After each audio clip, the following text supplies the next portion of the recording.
by Dambuster Studios over the last 4 years, Homefront the Revolution actually has a lot going for it on the surface. How long till he's due? 5 minutes. It's got an open world with dynamic weather, lighting is standout thanks to its CryEngine tech, and motion capture is also excellent.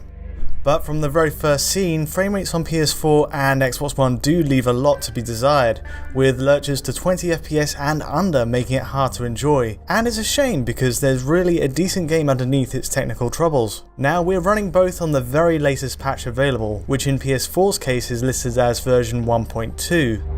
It doesn't take long to realise that performance is seriously struggling on both though, and that surprisingly, Xbox One is always ahead in matching tests. From the very first scene we get an Xbox One lead by an average of 3 frames per second, which bears out for actual gameplay too.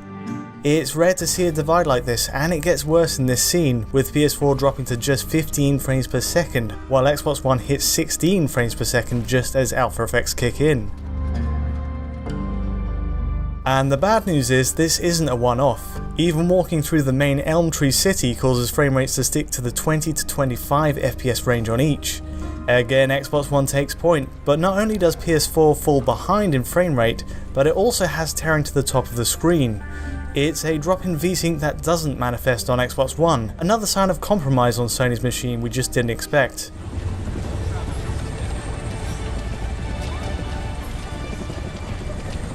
On the flip side, PS4 has one obvious advantage in image quality.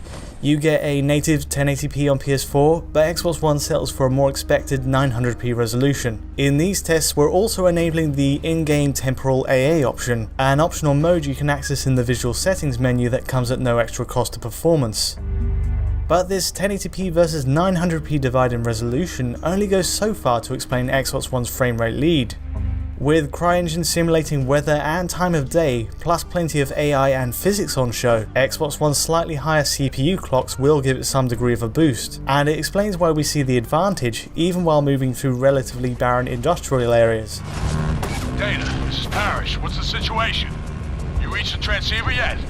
Parrish, we hit trouble. Had to split up. One of us. Out of the two consoles, Xbox One definitely has the smoother experience, but it's hard to recommend either when frame rate spends so long in the mid-20s and sometimes lower. Brady, these strongholds are imposing, but we think we figured out some ways to get inside.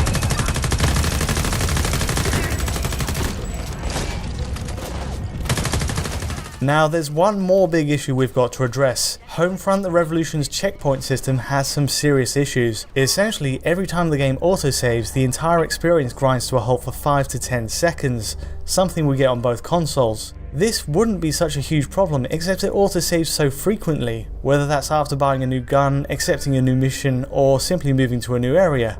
The length of freezing varies, but it's another major roadblock to really enjoying the experience. Yeah.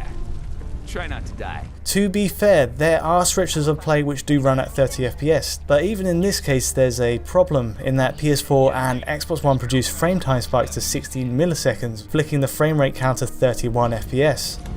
In other words, neither version really feels smooth even when they hit a performance ceiling. It's a frame pacing issue that should be easy to address with a patch, but right now causes motion to feel erratic. Anyway, the lasting impression is this: Homefront the Revolution is a fine game with some great tech, but it's seriously let down by its optimization on console. If you're interested in giving it a go, we suspect PC's the one to try, something we'll be testing in due course. Okay. For now though, that's all we've got. If you found this analysis useful, please do like and subscribe, and until next time, thanks for watching.